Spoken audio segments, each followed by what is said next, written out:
Feliz sábado. Qué alegría volvernos a ver después de una semana que no nos vimos. Una semana de preocupaciones, de trabajo, de responsabilidades, de decisiones que tuvimos que tomar. Y qué privilegio de estar de nuevo aquí juntos en armonía, alabando a nuestro Dios. Es algo hermoso. El rey David dijo que era preferible estar un día en los atrios, en la casa del Señor, que 1000 fuera de ellos. Y eso es una realidad. Aquí no sé cómo ustedes se siente uno diferente, como que está en otro mundo, ¿no? Es mi manera de decirlo, ¿verdad, Sergio? Como que estamos en otra esfera, ¿verdad? Antes de proseguir, voy a encomendarme en las manos de Dios. El que quiera acompañarme lo puede hacer. Así que voy a orar.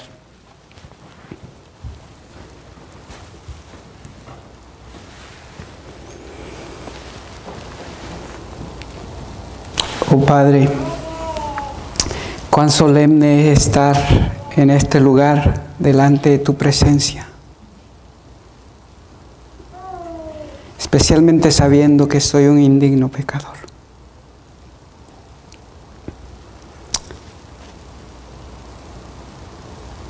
Pero entendiendo que en tu sabiduría tú has decidido que los seres humanos seamos tus portavoces aquí en la tierra. Por eso te pido en esta hora que me des de tu Santo Espíritu.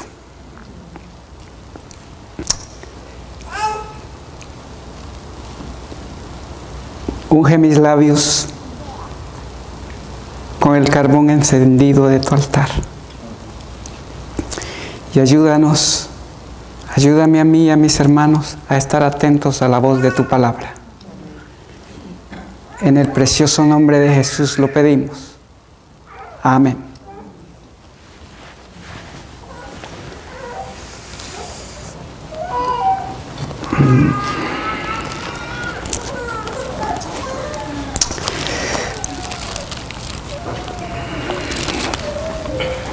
En el pueblo adventista se conoce muy bien la frase lluvia tardía, ¿verdad que sí?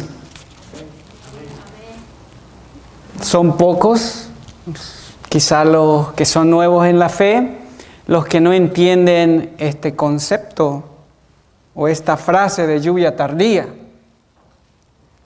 o lluvia temprana. No sé, ¿cuántos aquí entendemos o hemos escuchado acerca de la lluvia temprana o la lluvia tardía?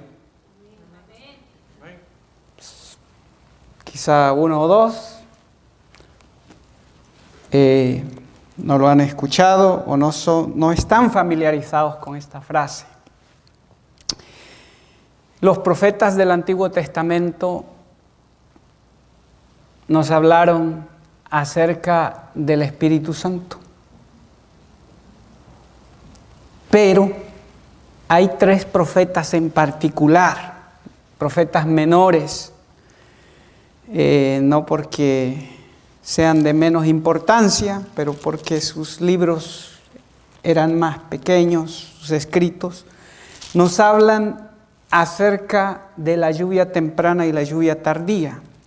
Y por ende quiero que me acompañen al primero, a Oseas, el capítulo 6, versículos 1 y 2.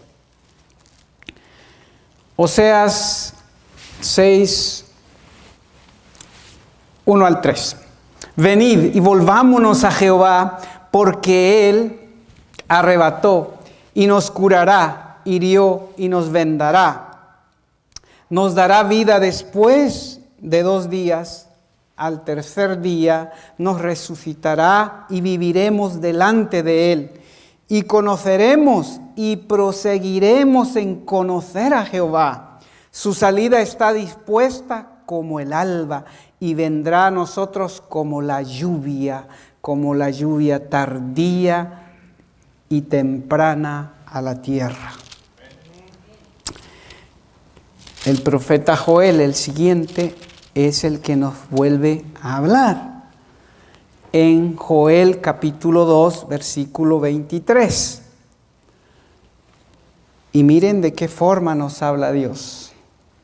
Vosotros también, hijos de Sión, alegraos y gozaos en Jehová vuestro Dios, porque os ha dado la primera lluvia moderadamente, y hará descender sobre vosotros lluvia temprana y tardía como al principio. Amén. Y Zacarías 10, el texto de esta mañana, dice, pedid, aquí cambia el asunto. Aquí el profeta hace mención de la lluvia temprana y tardía, pero con una pequeña diferencia. Dice, pedid a Jehová lluvia en la estación tardía. Jehová hará relámpagos y os dará lluvia abundante y hierba en el campo a cada uno.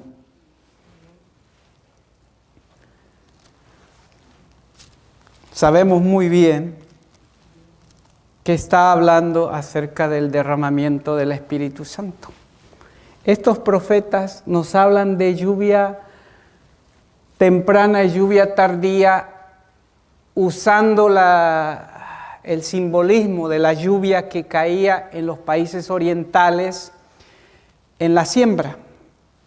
En la siembra debía de caer la lluvia temprana para que la semilla germinase y creciese. Pero cuando ya era una planta bastante grande, ya lista para que pudiera dar buen fruto y que ese fruto se desarrollara bien y madurara bien, necesitaba la lluvia tardía. En estos países orientales se le conoce a la primera lluvia que necesitaba la siembra, lluvia temprana. Y a la final se le llamaba lluvia tardía. La palabra de Dios nos dice, y el don profético, que ¿cuántos han escuchado del Pentecostés? Que en el Pentecostés fue derramada esa lluvia. Y es interesante que el Señor Jesús hace referencia al Espíritu Santo también. Dice que iban a fluir ríos ¿de qué? De agua viva en vuestro interior, dice. Y luego Juan explica que él estaba haciendo referencia ¿a qué? Al Espíritu Santo. Muy bien.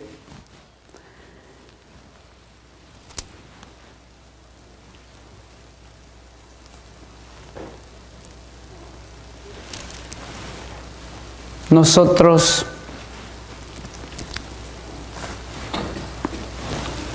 necesitamos esa lluvia tardía.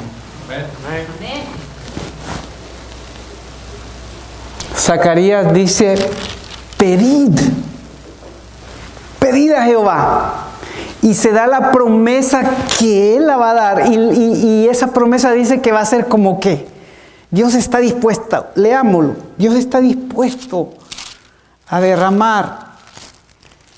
Y dice, hará relámpagos, Jehová hará relámpagos y os dará lluvia abundante y hierba en el campo a cada uno. Se hace la promesa de que así como Dios, es Dios el que envía la lluvia para que germine la semilla y crezca la plantita y que dé buenos frutos, frutos que se puedan comer, que madure bien, que haya una buena cosecha. Es Dios que da la lluvia temprana y la lluvia tardía. Pero así también Dios usa ese simbolismo para mostrarnos que nosotros somos su plantita. Dice, vosotros sois plantillo de Jehová, árboles de justicia. Y un árbol y una plantita necesita lluvia, ¿sí o no? Temprana y tardía. Necesitamos el don, el derramamiento del Espíritu Santo. El Señor Jesús, cuando está por irse ya, imaginémonos por un segundo cómo ha de haber sido estar con Jesús 3 años y medio, caminar con Él, escuchar su voz melodiosa, sus mensajes tan maravillosos, esas ilustraciones que ponían a todo el mundo en qué pensar, ver sus milagros, ver su amor, ver cómo cuando los dirigentes, la gente querían apedrear a esa mujer adúltera, cómo Jesús, cuando están dispuestos a tirarle las piedras, el Señor Jesús responde y dice, el que de vosotros esté sin pecado, arroje la primera piedra, y empieza a escribir en el suelo. Los discípulos vieron todo eso. Vieron con qué amor le dice a la mujer, ¿dónde están los que te acusaban? Se han ido, Señor. Bueno, ni yo te condeno. Ver ese rostro amante, escuchar esas palabras, ni yo te condeno. Pero dice, vete y no peques más. Qué maravilloso ha de haber estado con una persona así y sabiendo que era el Mesías, aunque de vez en cuando tenían sus dudas ellos, ¿verdad? Pero fue algo maravilloso. Sin embargo, el Señor Jesús le dice, ¿saben qué? Me tengo que ir. Me tengo que ir.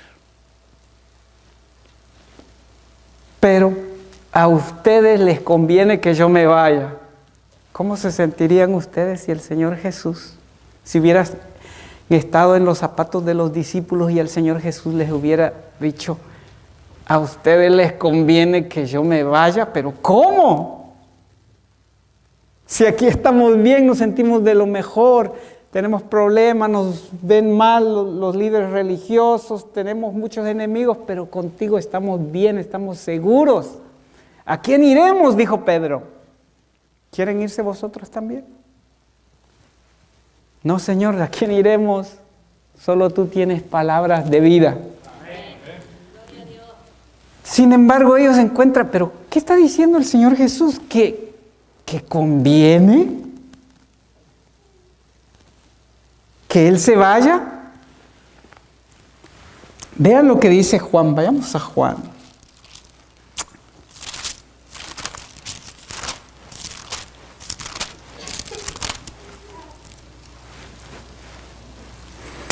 Dieciséis, 7. Mas yo os digo la verdad, os es necesario que yo me vaya, porque si no me fuere el Consolador, no vendría a vosotros, mas si me fuere, os lo enviaré.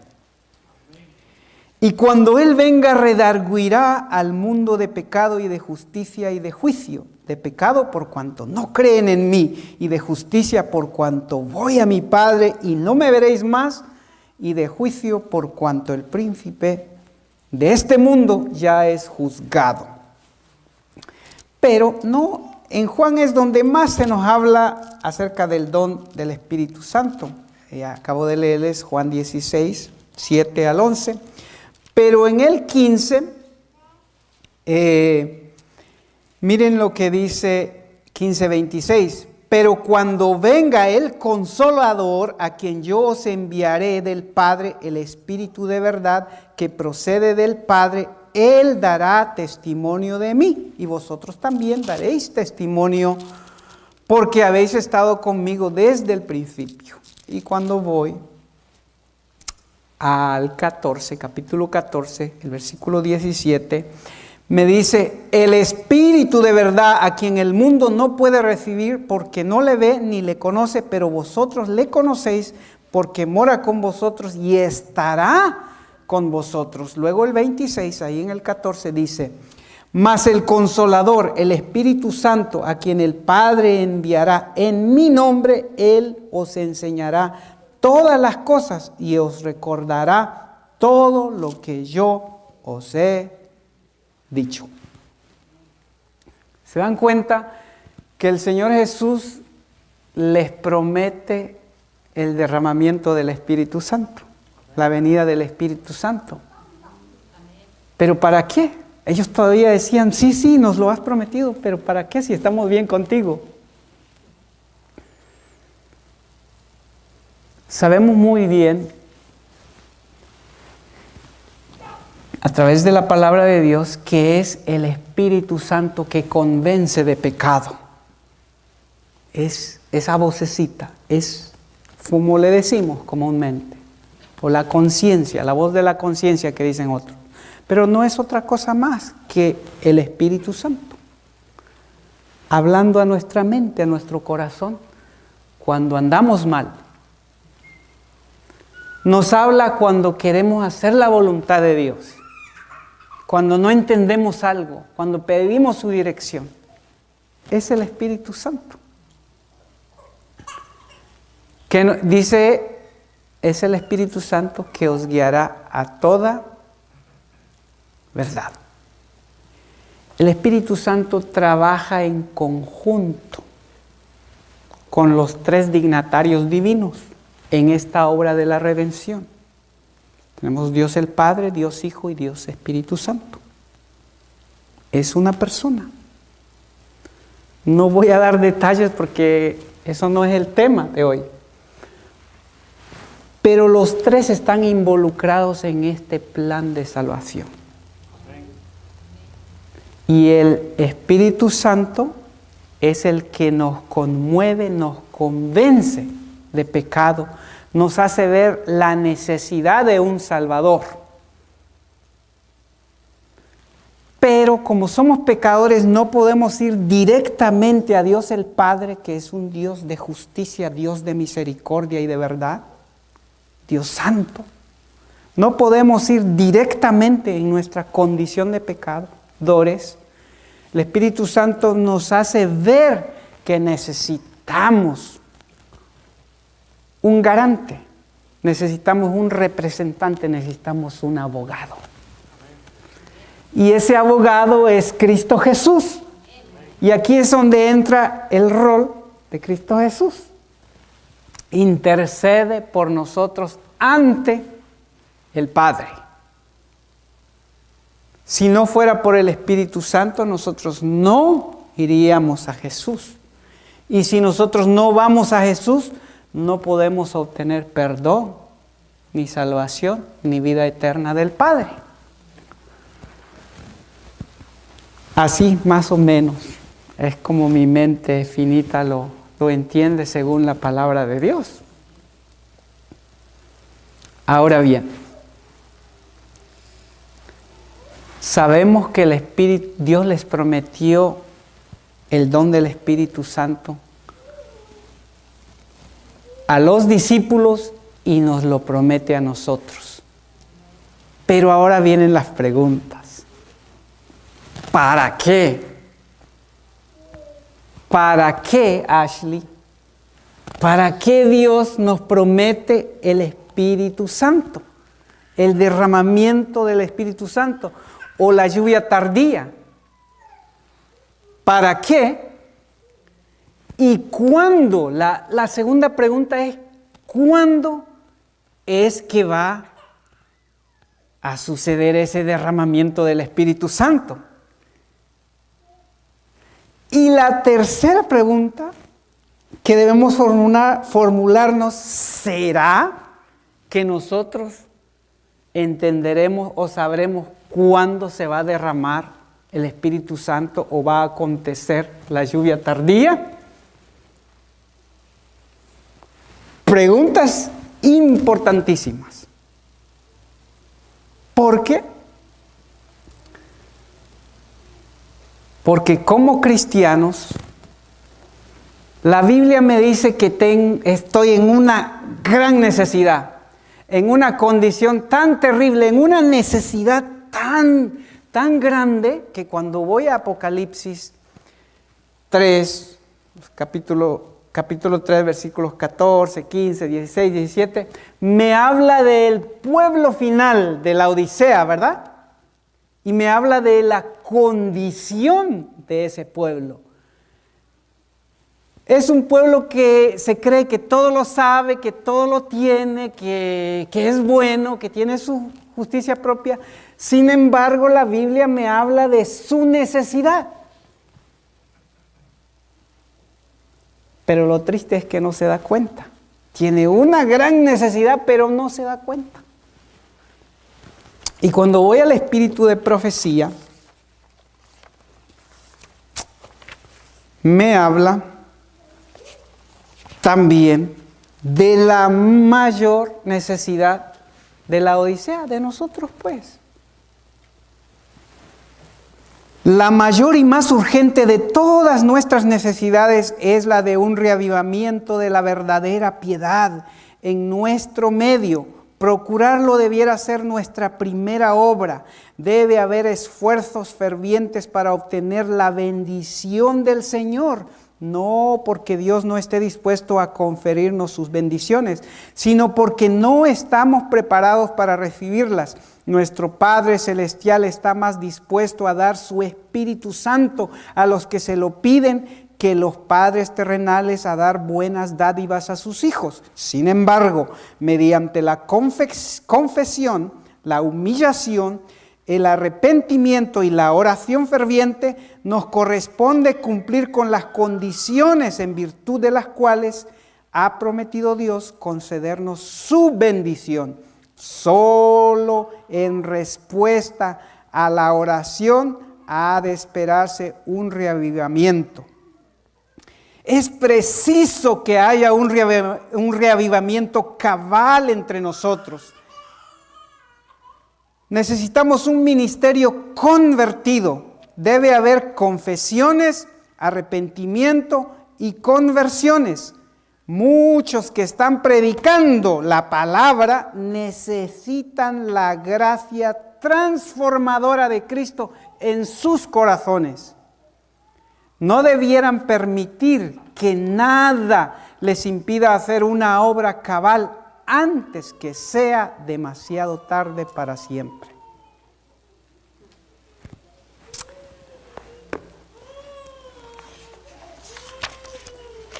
¿Necesitamos el Espíritu Santo?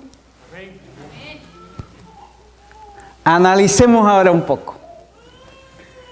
Analicemos un poco la promesa de Dios de que iba a derramar su Santo Espíritu a los apóstoles.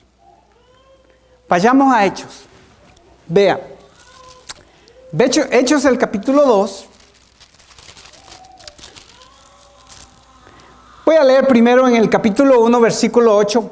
Pero recibiréis poder cuando haya venido sobre vosotros el Espíritu Santo, y me seréis testigos a la vez en Jerusalén, en toda Judea, en Samaria y hasta lo último de la tierra.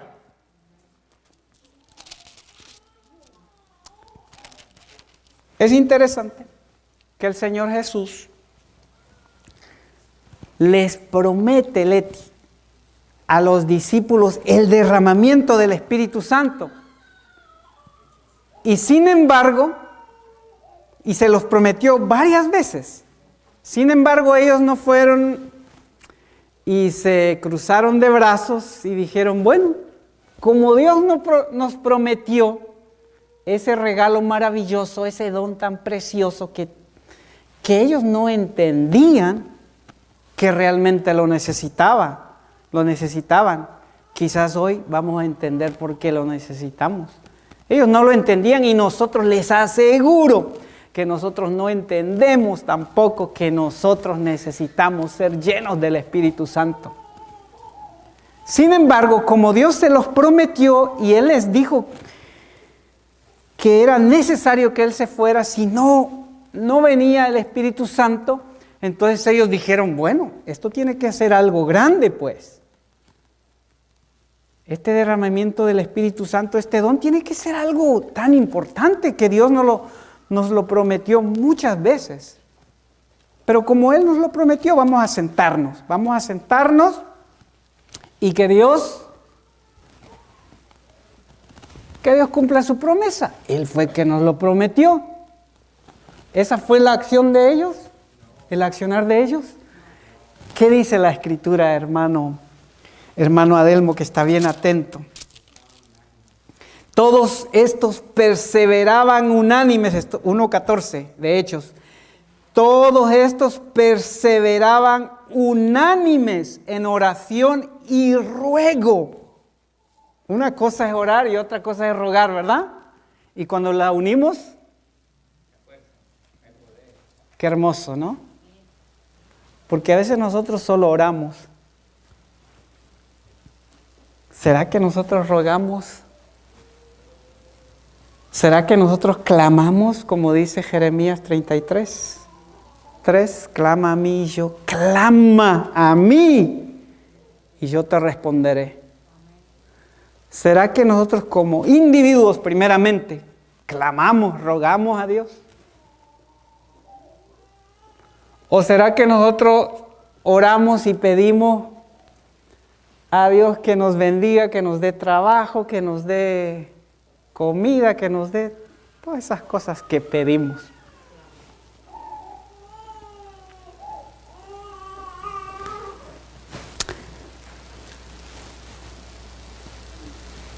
Interesante, estaban todos ¿qué? En oración y ruego con las mujeres, con María, Madre de Jesús y con sus hermanos. Vuelta a la página y al capítulo 2, versículo 1. Y cuando llegó el día del Pentecostés, estaban todos unánimes en un mismo lugar.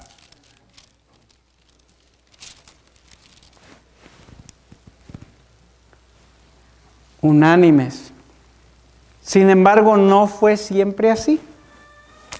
Sin embargo, les puedo decir, y ustedes lo saben muy bien, de que por 3 años y medio, aunque anduvieron con Jesús, caminaban con Jesús día a día, había entre ellos diferencias, sí o no.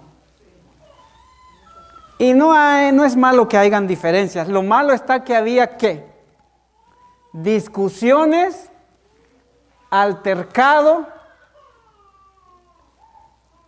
Se me están haciendo competencia hoy. Que el Señor nos ayude, ¿verdad?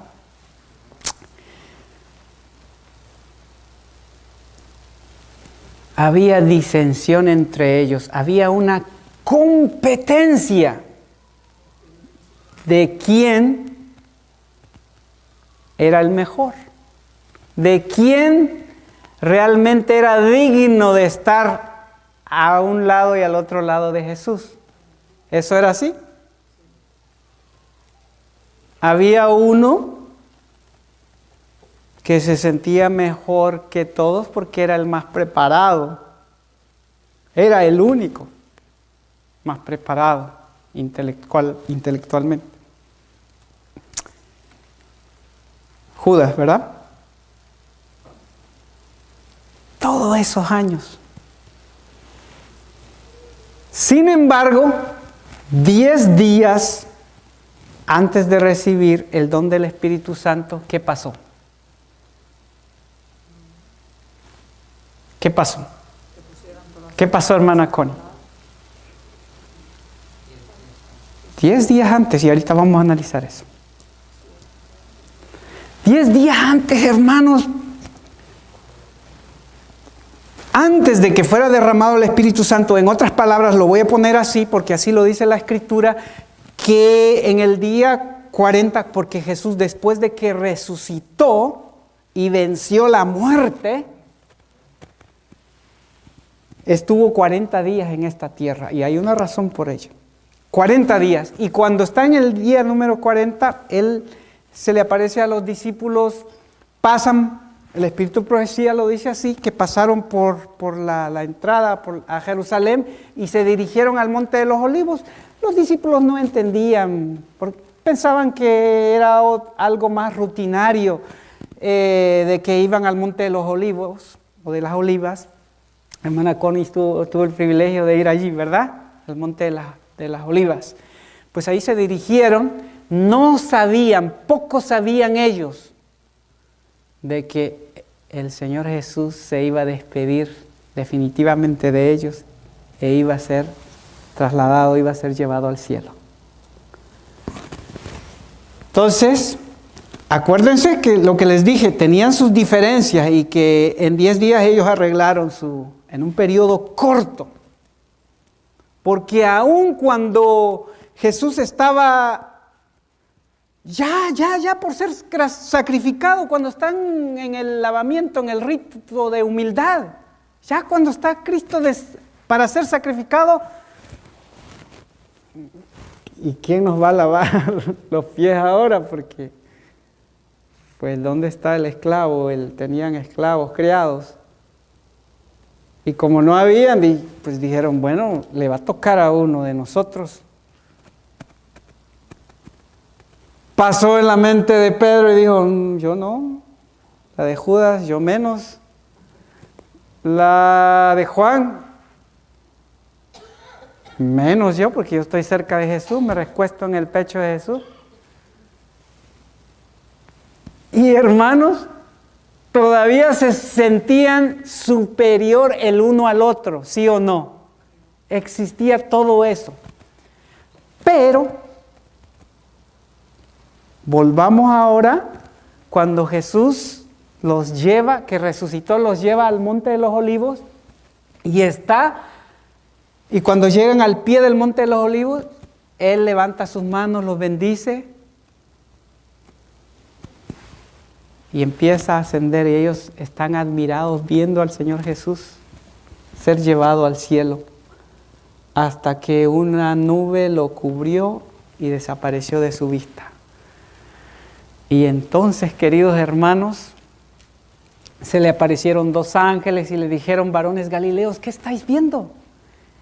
Entonces, les dan la afirmación de que así como Jesús había sido llevado al cielo, iba a regresar. Bueno, hermanos, de ahí en adelante, ellos regresan al aposento alto, ¿sí o no? Estudiosos, ¿sí o no? Regresan al aposento alto.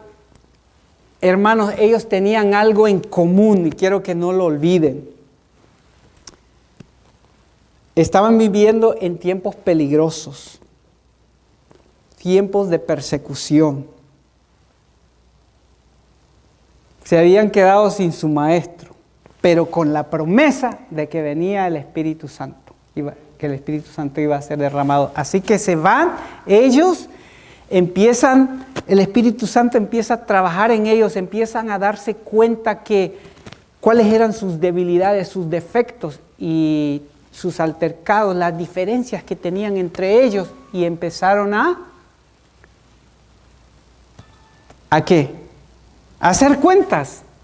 Empezaron a arreglar sus diferencias, se pidieron perdón, disculpa, y empezaron a orar, a rogar por el Espíritu Santo. Y en el día 10, cuando se cumplió el día 10, fue derramado el Espíritu Santo. Se los leo. Vean. Y de repente vino un estruendo del cielo como de un viento recio que corría, el cual llenó toda la casa donde estaban sentados. Y se les aparecieron lenguas repartidas como de fuego, asentándose sobre cada uno de ellos, y fueron todos llenos del Espíritu Santo y comenzaron a hablar en otras lenguas, según el Espíritu les daba que hablasen.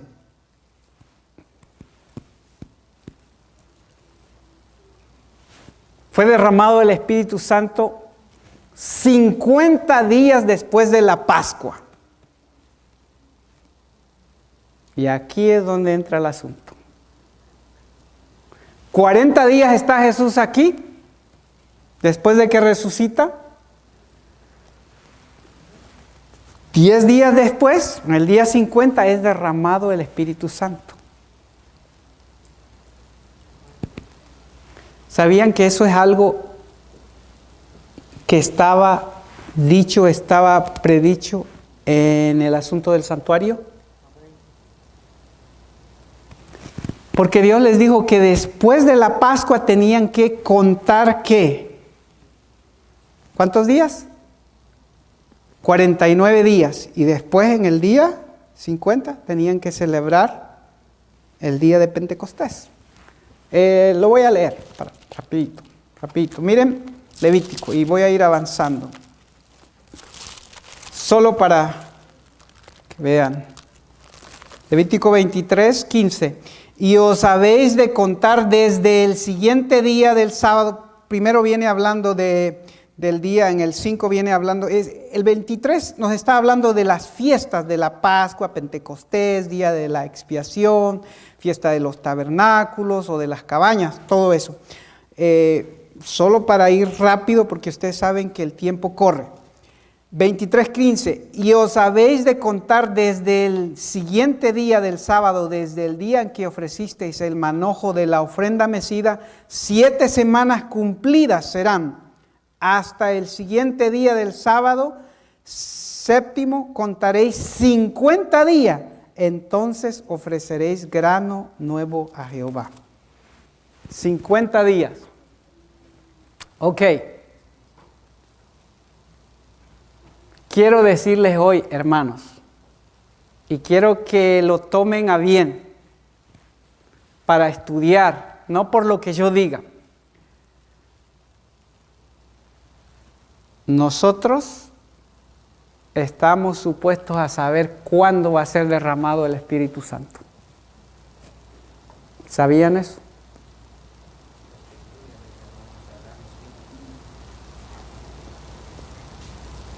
¿Sabían eso?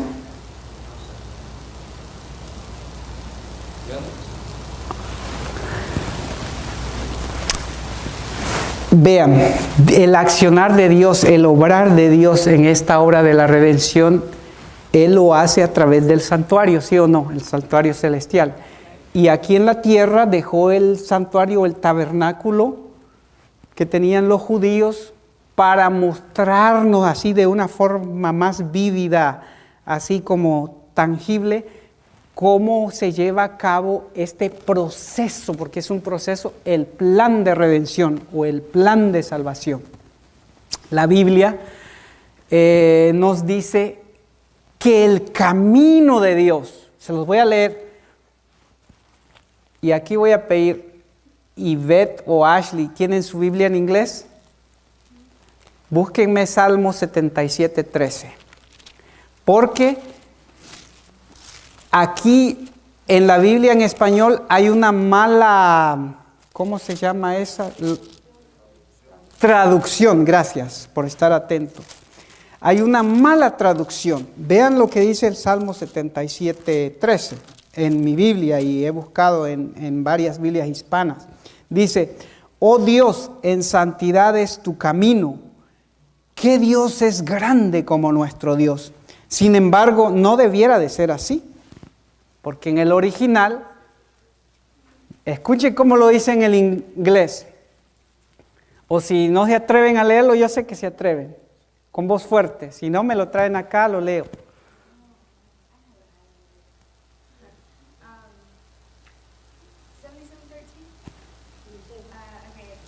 Thy way, O God, is in the sanctuary, who is so great, a God is a God our, sorry, the way of repeat. The way, O God, is the sanctuary, who is so great, a God as our God. ¿Vieron cómo está en el inglés? Los que saben inglés, dice, tu camino, oh Dios, está en el santuario. Tu camino, tu accionar, tu forma en que estás llevando este plan de salvación, ¿está dónde? En el santuario. Es en el santuario como nosotros entendemos todas estas verdades del plan de salvación, todo el accionar de Dios, todo lo que Dios ha hecho, lo que está haciendo y lo que va a hacer. Por eso nosotros podemos saber cuándo va a venir el derramamiento del Espíritu Santo. Y quiero decirles, queridos hermanos, no tengo las palabras de cómo expresarles, que estamos tan cerca. Y nosotros estamos como estamos como en la luna.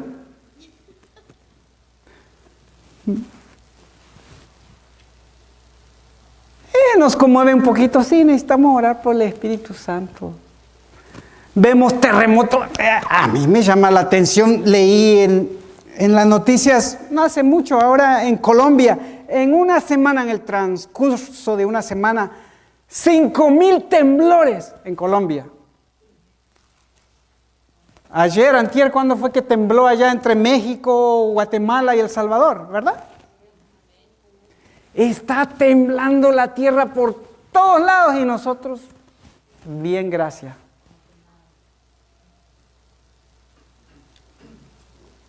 Y eso es deplorable, porque nosotros debiéramos saber que ya está por derramarse el Espíritu Santo. La lluvia tardía está por caer. Pero quiero que analicemos un poco. Vean lo que dice Joel. Para que esto se lleve a cabo, miren lo que dice Joel. Y no les voy a pedir que lo lean porque sé que no lo van a hacer. Así que el Señor toque al que quiera buscarle. Miren lo que dice.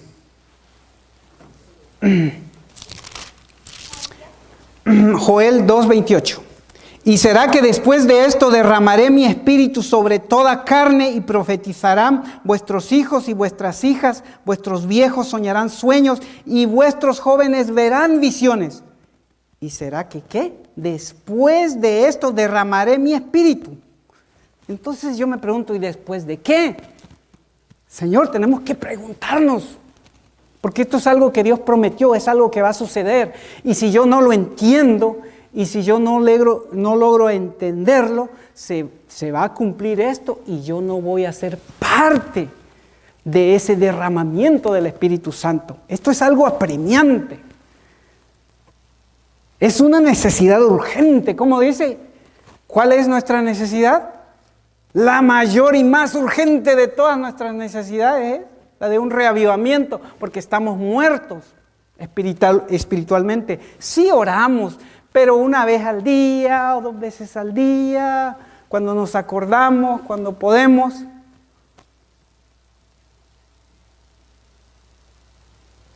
Pero es una oración así, express, porque estamos apurados para ir al trabajo, para cualquier situación. Oraciones express. Porque vivimos en un mundo que todo es express, ¿verdad, Ashley? Todo es rápido. Todo es rápido.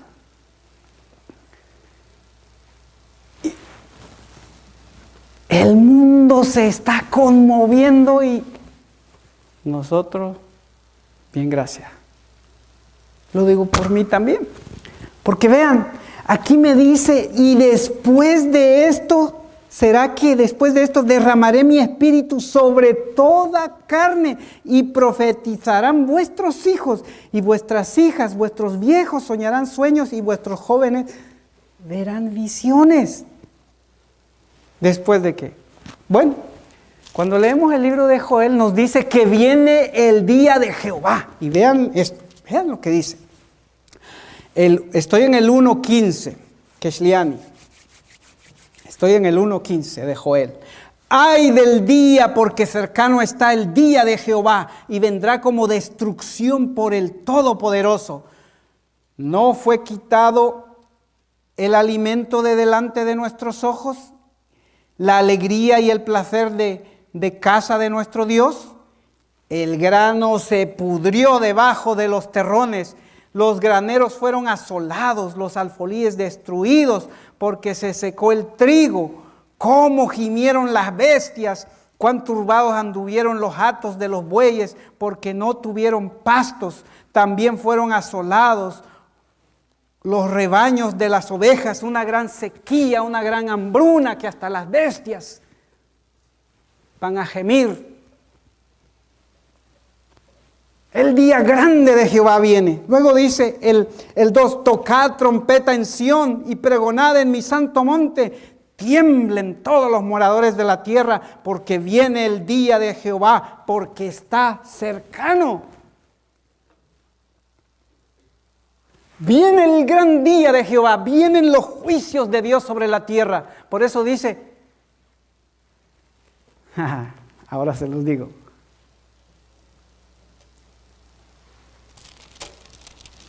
Pasamos a la página y en el 1.12, en el 2.12 dice, por eso pues, si viene el día grande de Jehová y será terrible, terrible, que hasta las bestias no van a tener que comer, las bestias del campo. Va a ser tan terrible, dice, por eso pues, 2.12, por eso pues ahora dice Jehová, convertíos a mí con todo vuestro corazón, con ayuno y lloro y lamento. Rasgad vuestro corazón y no vuestras vestiduras, y convertíos a Jehová vuestro Dios, porque Él es misericordioso y clemente, tardo para la ira y grande en misericordia, y que se arrepiente del castigo.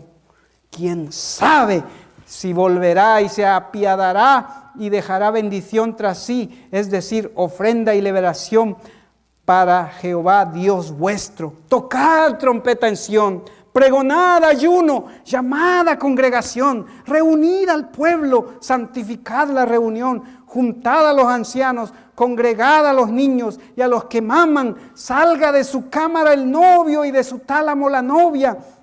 Entre la entrada y el altar lloren los sacerdotes, ministros de Jehová, y digan, perdona, oh Jehová, a tu pueblo, y no pongas en oprobio tu heredad, para que la gente se enseñoreen de ella, porque han de decir entre los pueblos, ¿dónde está su Dios?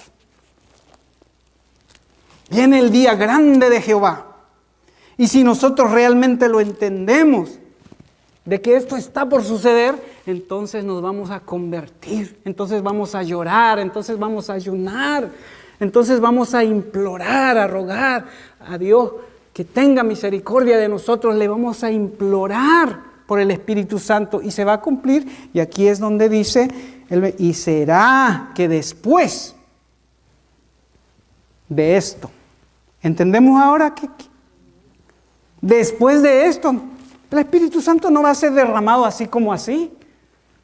Se sentaron los discípulos a esperar que viniera el Espíritu Santo. Se convirtieron, ayunaron, se pidieron perdón, arreglaron sus diferencias, hermano.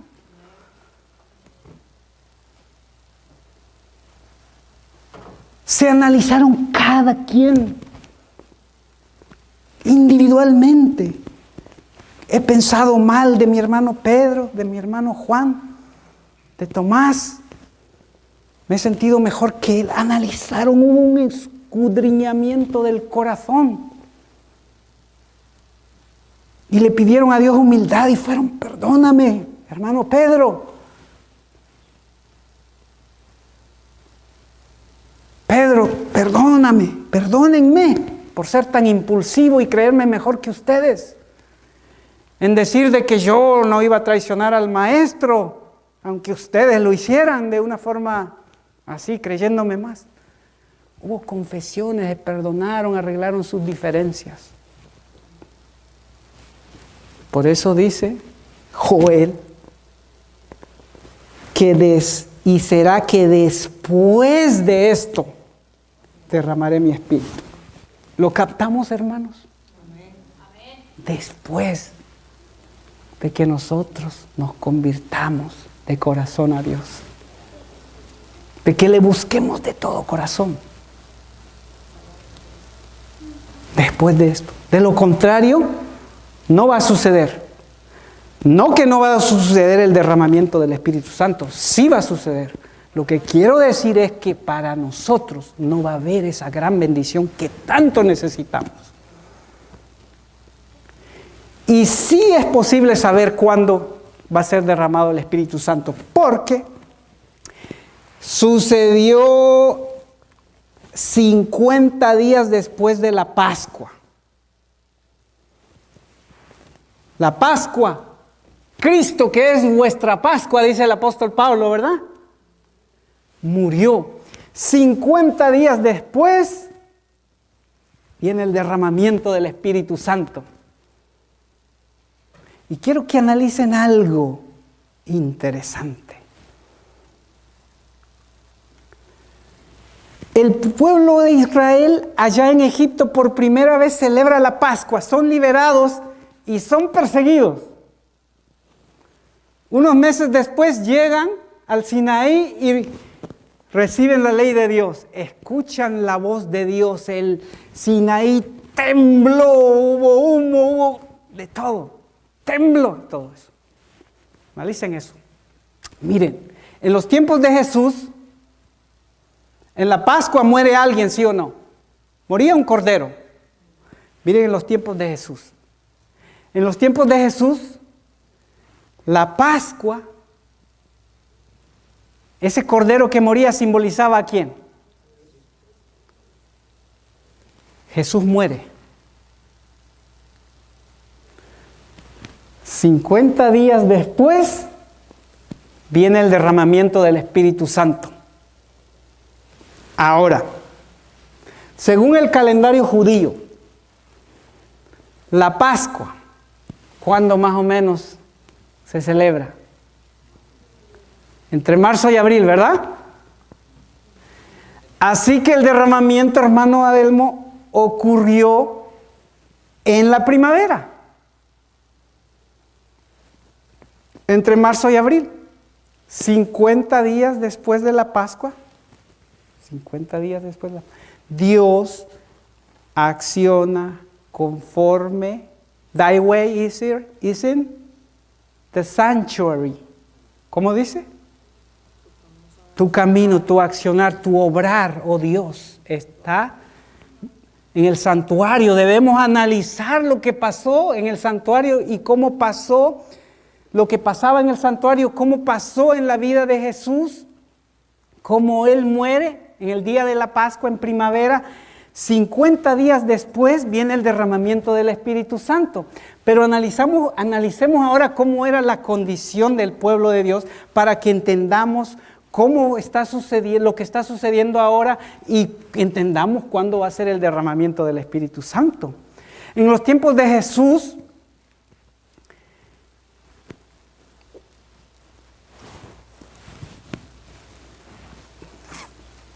había unión de la iglesia y el Estado, ¿sí o no? Es algo bíblico. ¿Se acuerdan que allá en Juan ellos le llevaron a Jesús? 19, lo voy a leer porque es mejor.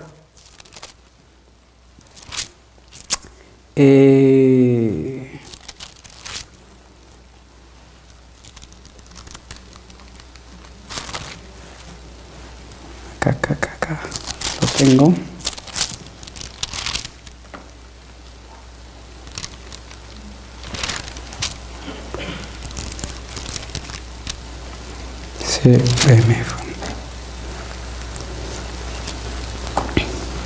Miren, 19:15. Pero ellos dieron voces: fuera, fuera, crucifícale.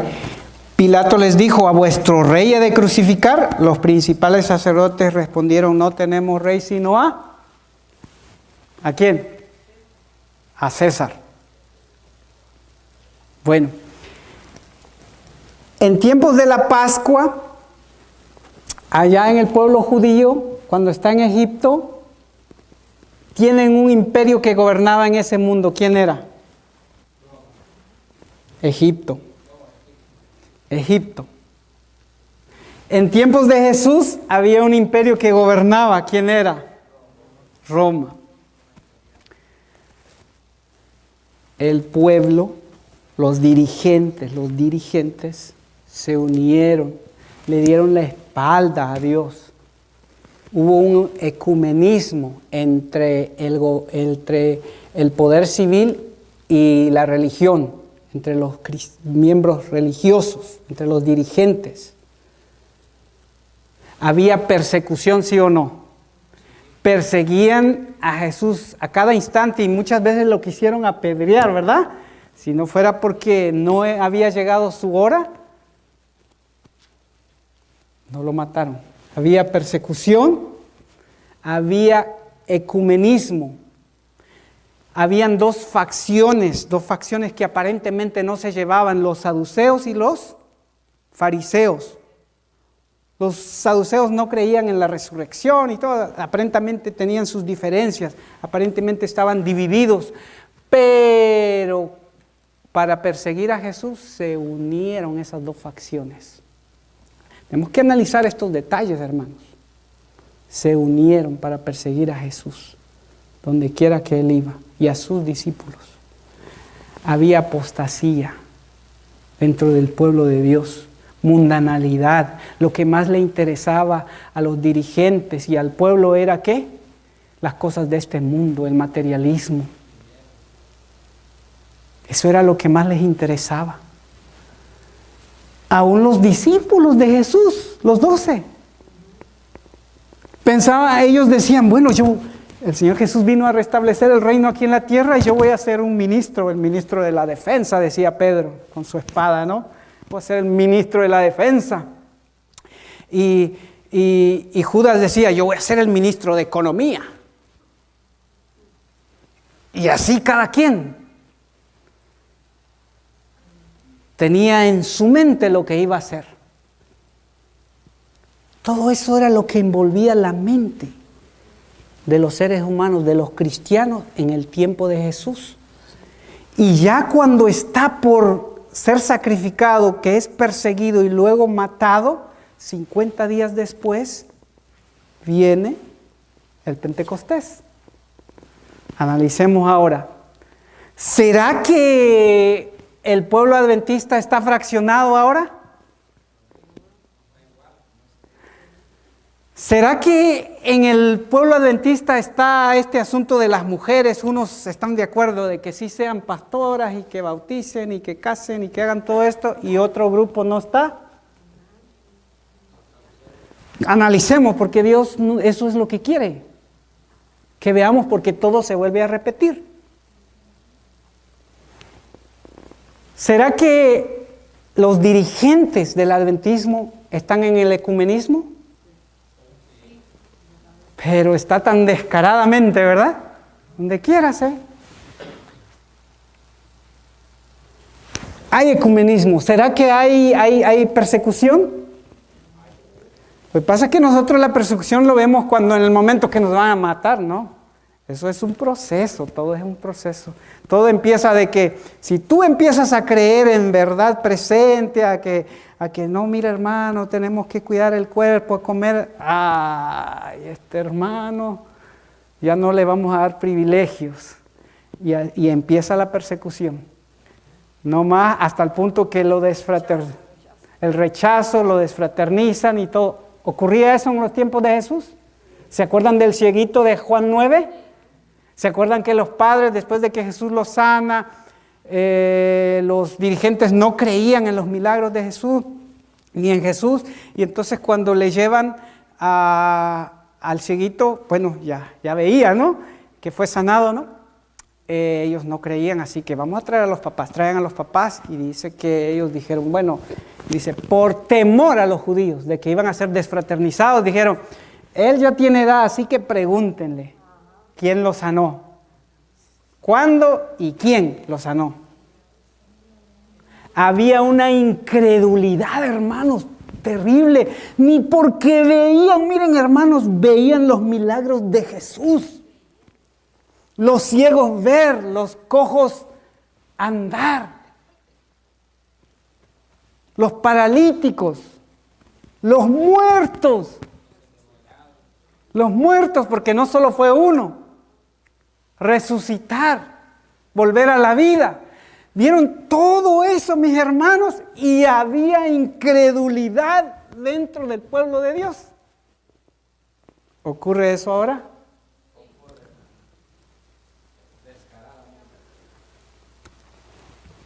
Fíjense que Joel dice que antes que venga el día del Señor y venga el derramamiento del Espíritu Santo, que la tierra iba a temblar. ¿Se los leo? Vamos a Joel. Joel 2:30. Y daré prodigios en el cielo y en la tierra, sangre y fuego y columnas de humo. El sol, 30:31. El sol se tornará en tinieblas y la luna en sangre, antes que venga el día grande, espantoso de Jehová. Pero cuando leo el 10, el capítulo 2 del 10 dice, delante de él temblará la tierra, se estremecerán los cielos, el sol y la luna se oscurecerán y las estrellas retraerán su resplandor. Delante de él, ¿qué? Temblará la tierra. Todos estos son señales de que iba a venir el derramamiento del Espíritu Santo. Y es sorprendente, mis queridos hermanos, que cuando ya estás por suceder, 50 días antes de que suceda el derramamiento del Espíritu Santo, la tierra tembló, el sol se oscureció. ¿Se los leo? Mateo 27. Así como lo predijo el profeta Ezequiel. Mateo 27, 45. Y desde la hora sexta hubo tinieblas sobre toda la tierra hasta la hora novena. Y cerca de la hora novena Jesús exclamó a gran voz diciendo, Elí, Elí, lama sabactani. Esto es, Dios mío, ¿por qué me has desamparado? ¿Hubo qué? Desde la hora sexta hubo ¿qué? ¿Qué decía Joel? Que iba a haber tinieblas y luego dice que iba a temblar la tierra antes que vendría el día grande de Jehová y antes que viniera el derramamiento del Espíritu Santo. Y vean qué impresionante cuando Jesús está pendiendo de la cruz, 50 días antes de que venga el derramamiento del Espíritu Santo, de las 12 a las 3 de la tarde, de la hora sexta a la hora nona, ¿qué pasó, hermano Carlos? Se oscureció. Eso quiere decir que estaba alumbrando el sol, ¿sí o no? Se oscureció, dejó de resplandecer. Pero por si fuera poco, allá leímos que iba a temblar la tierra y ahí mismo en Mateo 27 y el 50 dice, mas Jesús habiendo otra vez clamando a gran voz, entregó el Espíritu. Y miren lo que dice el 51. Y he aquí el velo del templo se rasgó en dos, de arriba a abajo, y la tierra tembló y las piedras se partieron.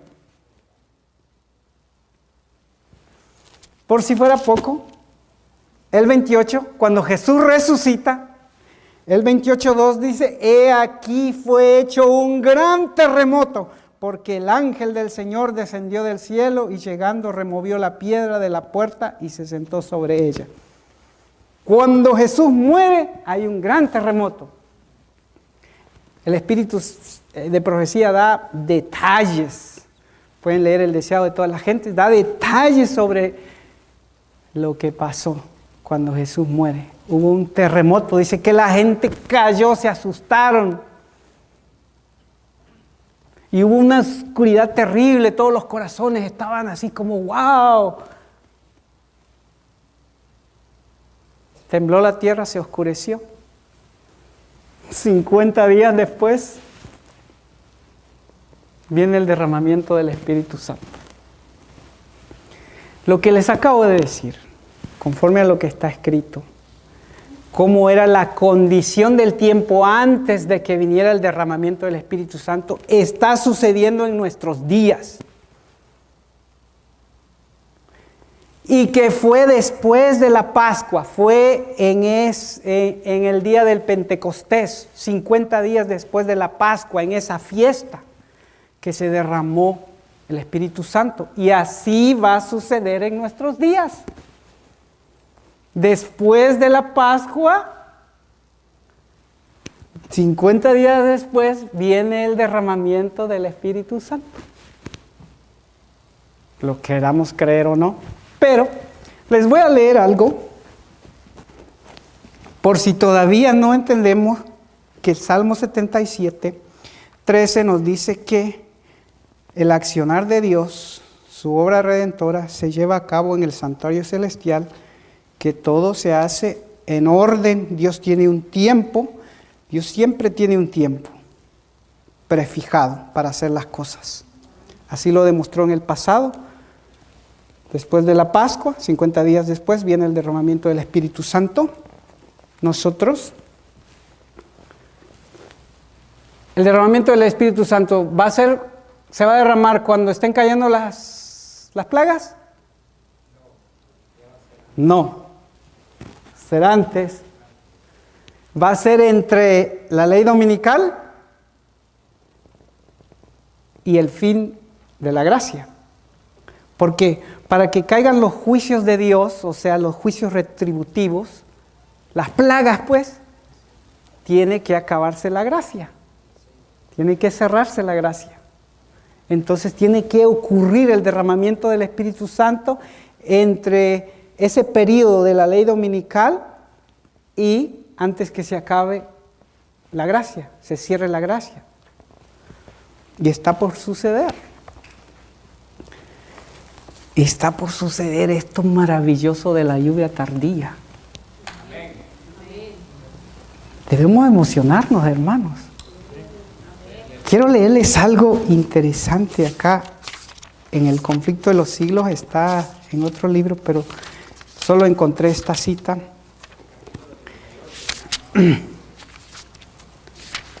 Vean lo que dice. Vean, la inmolación del Cordero Pascual prefiguraba la muerte de Cristo. San Pablo dice, nuestra Pascua, que es Cristo, fue sacrificada por nosotros. La gavilla de las primicias del trigo, que era costumbre mecer ante el Señor en tiempo de la Pascua, era figura típica de la resurrección de Cristo. San Pablo dice, hablando de la resurrección del Señor y de todo su pueblo, Cristo las primicias, luego los que son de Cristo en su venida. Como la gavilla de la ofrenda mecida, que eran las primicias o los primeros granos maduros recogidos antes de la cosecha, así también Cristo es primicias de aquella inmortal cosecha de rescatados que en la resurrección futura serán recogidos en el granero de Dios.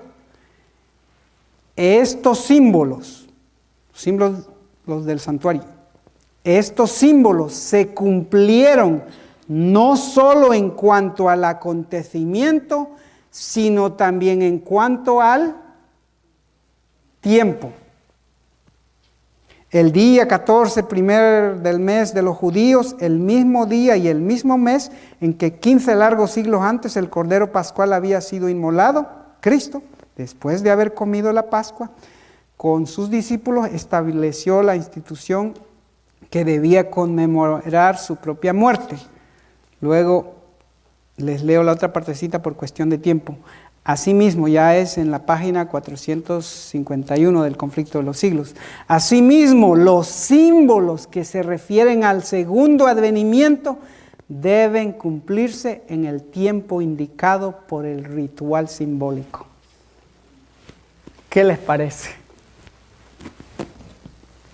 ¿Y ya está por venir Jesús?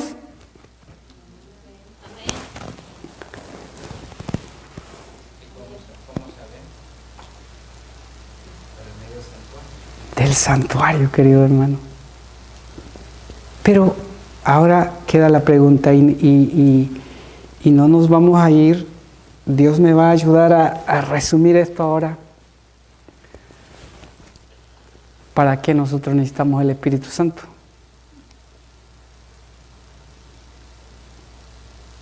¿Para qué? Y la necesitamos, hermanos. De verdad se los digo, yo la necesito más que nunca.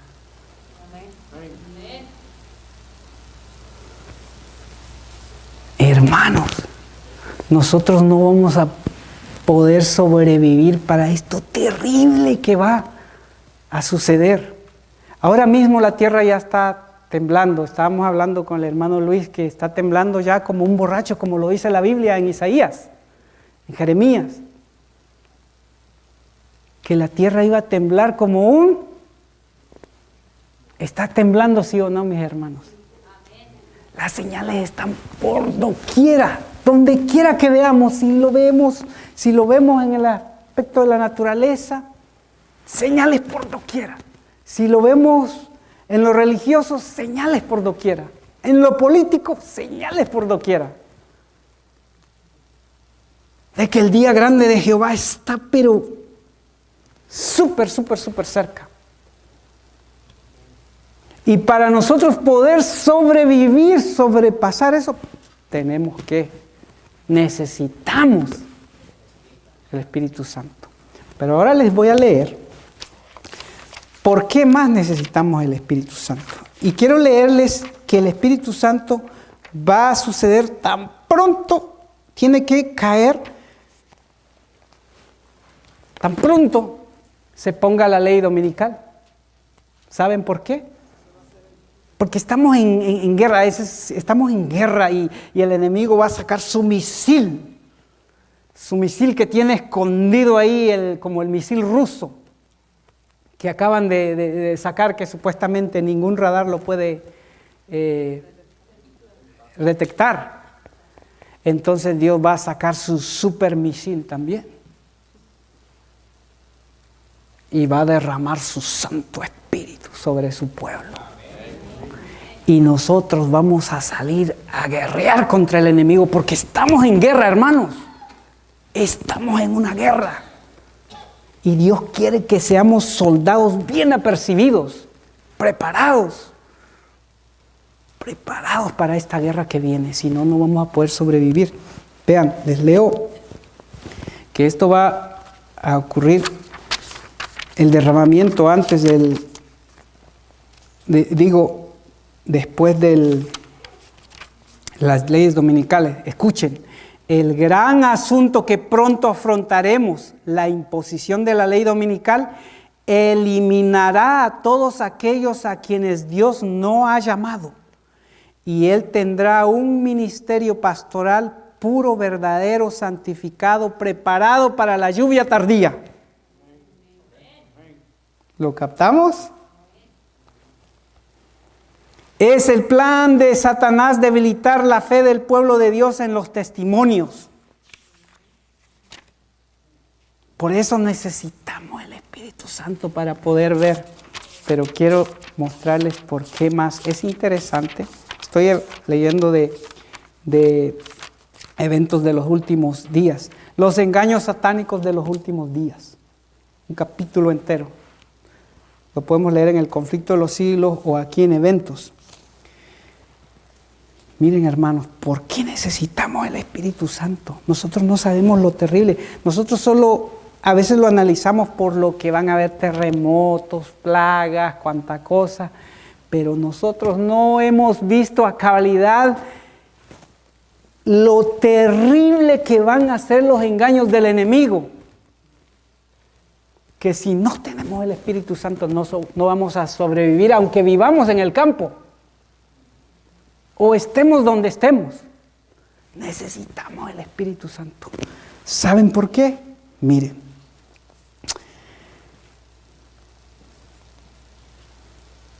Los santos necesitan obtener una comprensión cabal de la verdad presente, que deberán sostener por las Escrituras. Necesitan comprender lo referente a la condición de los muertos, porque aún les aparecerán espíritus de demonios que se mostrarán como sus seres queridos y parientes.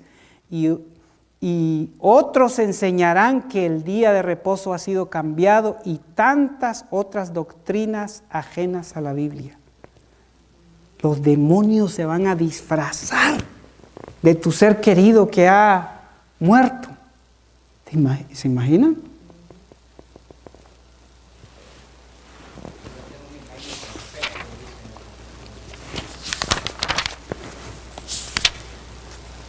antes de que los juicios de Dios caigan finalmente sobre la tierra, habrá entre el pueblo del Señor un reavivamiento de la piedad primitiva, como no se ha visto nunca desde los tiempos apostólicos.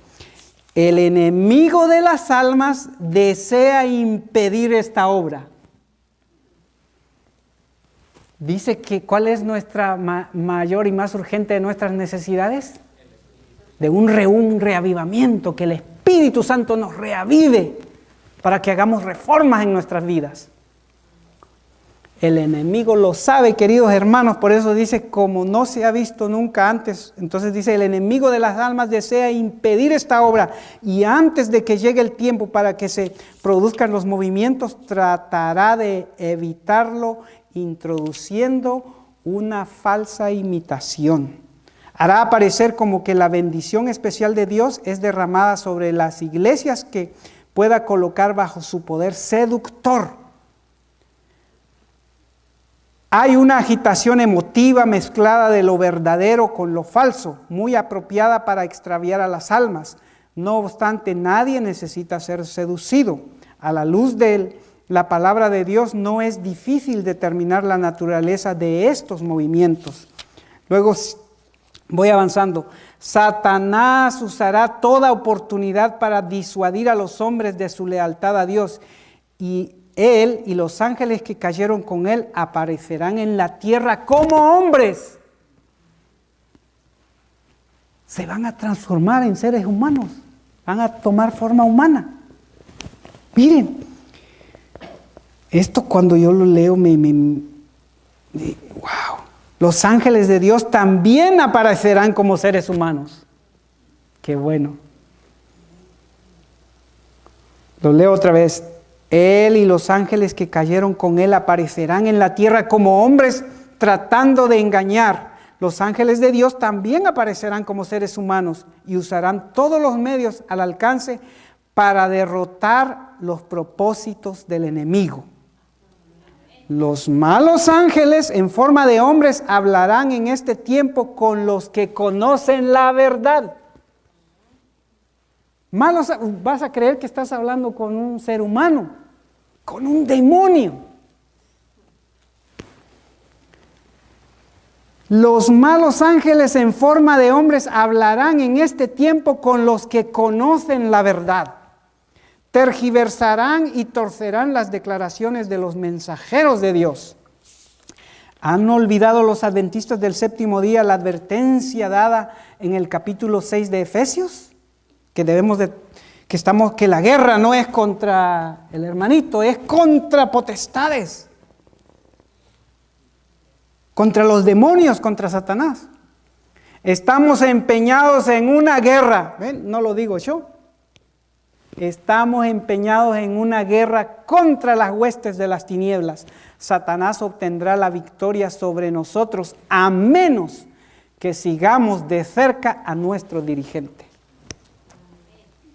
Satanás es un enemigo astuto, y para los ángeles malignos no es difícil hacerse pasar por los santos y pecadores muertos y lograr que su personificación sea visible para los ojos humanos. Estas manifestaciones serán más frecuentes a medida que nos aproximemos al tiempo del fin. El enemigo se está preparando para engañar a todo el mundo mediante su poder obrador de milagros. ¿Cuánto tipo de milagros no van a haber? Sanidades, dice que va a hacer caer fuego del cielo, hermanos. Pero ahora viene lo más terrible. Hay un límite más allá del cual Satanás no puede ir, y al llegar a él ocurre al engaño y falsifica la obra que en realidad no tiene poder para efectuar. En los últimos días aparecerá en una forma tal que haga creer a los hombres que Él es Cristo, que viene al mundo por segunda vez. Ciertamente se transformará en un ángel de luz, pero aunque ostentará la apariencia de Cristo en cada detalle, en lo que respecta la simple apariencia, no engañará a nadie, sino a aquellos como el faraón que estarán tratando de resistir la verdad. Y miren esto.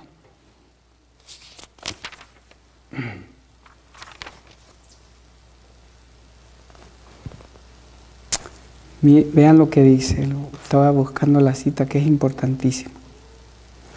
El acto capital, y aquí viene, el acto capital que coronará el gran drama del engaño, será que el mismo Satanás se dará por Cristo. Hace mucho que la iglesia profesa esperar el advenimiento del Salvador como consumación de sus esperanzas. Pues bien, el gran engañador simulará que Cristo habrá venido. En varias partes de la tierra Satanás se manifestará a los hombres como ser majestuoso de un brillo deslumbrador, parecido a la descripción que del Hijo de Dios presenta Juan en Apocalipsis 1, 13 y 15. A estudiar cómo es Jesús. Dice que cuando Juan lo vio, tenía ojos como llama de fuego. Sus pies relumbraban como el bronce. Su rostro brillaba más que el sol. Que Juan lo vio, cayó. Dice aquí que Satanás se manifestará a los hombres como ser majestuoso de un brillo deslumbrador que nunca hemos visto. Parecido a la descripción que del Hijo de Dios que presenta Juan en Apocalipsis. La gloria que le rodeará superará cuanto hayan visto los ojos de los mortales. El grito de triunfo repercutirá por los aires. Cristo ha venido, va a decir la gente. La gente se postrará en adoración ante Él mientras levanta sus manos y pronuncia una bendición sobre ellos, como Cristo bendecía a sus discípulos cuando estaba en la tierra. Su voz es suave, agradable y melodiosa, en tono amable y compasivo. Enuncia algunas de las verdades celestiales y llenas de gracia que pronunciaba el Salvador. Cura las dolencias del pueblo y luego en su fementido carácter de Cristo asegura haber cambiado el día de reposo del sábado al domingo y ordena a todos que santifiquen el día bendecido por Él. ¿Necesitamos el Espíritu Santo? No solo por la destrucción que viene un engaño que dice la Biblia que van a ser engañados aún los escogidos si se le permitiese. Por eso necesitamos. Cuando el Espíritu viniere, dijo Jesús, Él los llevará a toda la verdad. Mis queridos hermanos, más que nunca nosotros necesitamos del Espíritu Santo. Y para que nosotros seamos partícipes de la lluvia tardía, del derramamiento del Espíritu Santo, necesitamos estar recibiendo la lluvia temprana. Necesitamos seguir creciendo en la gracia de Cristo. Dejemos ya todo aquello que nos ata, hermanos. Pidámosle a Dios que nos abra los ojos, que podamos ver nuestra verdadera condición y que nos volvamos a Él. Debemos tomar más en serio el ayunar más, el orar, en analizarnos qué es lo que nos aparta de Dios, cuál es el obstáculo que no permite que el Espíritu Santo sea derramado sobre nosotros. Queridos hermanos, sé que ya están cansados, pero esto es apremiante. Porque este cansancio que sienten ahorita es porque han trabajado mucho, porque somos intemperantes. Si no estuviéramos así. Los tiempos que vivimos, hermanos, amerita que no estemos así pensando, ¿a qué horas me voy a ir a comer o a qué horas? Hermanos, tu vida está en juego. Por el amor de Dios, tomemos en serio las cosas de Dios. Estudiemos más su palabra, estudiemos el Apocalipsis y Daniel ahora más que nunca, aunque no lo entendamos. Creamos en Dios. Dice, sí, Dios me dice, Dios es un Dios real, Dios me dice, pide y yo te voy a dar. Así como los discípulos anduvieron con Él, caminaron y lo vieron y dijeron, wow, de verdad que era Dios con nosotros, que se va al cielo. Así nosotros tenemos que hacer cuando leamos las Escrituras, wow, de verdad que Dios es real. Que nosotros nos sintamos seguros de ir a Él y decir, Señor, haz tu voluntad en mi vida. Mira, Señor, esta es mi debilidad. He criticado, he dado un mal testimonio en el trabajo, donde quiera, Señor. Ten piedad de mí, ayúdame. Quiero ser victorioso. Quiero recibir el poder del Espíritu Santo. Y me seréis testigos, dice Jehová, cuando recibiréis el poder del Espíritu Santo. Me seréis testigos en Jerusalén, en toda Judea, en Samaria y hasta lo último de la tierra. La gente está pereciendo, mis hermanos, por miles. En inundaciones en otro mundo, en asesinatos, están muriendo sin esperanza. Y nosotros, bien, gracias. Y lo peor es que nosotros perezcamos habiendo estado tan cerca de la bendición. Dice un dicho, en Guatemala, yo me imagino que en los países latinos también está, dice, después de haber nadado tanto y venir a ahogarse en la orilla es el colmo. Hermanos, tomemos en serio esta salvación. Tomémoslo en serio, que Dios nos ha elegido. Por favor, busquemos a Dios mientras pueda ser hallado. Que el Señor nos bendiga. Y que Él ponga en nosotros el deseo de recibir la lluvia tardía.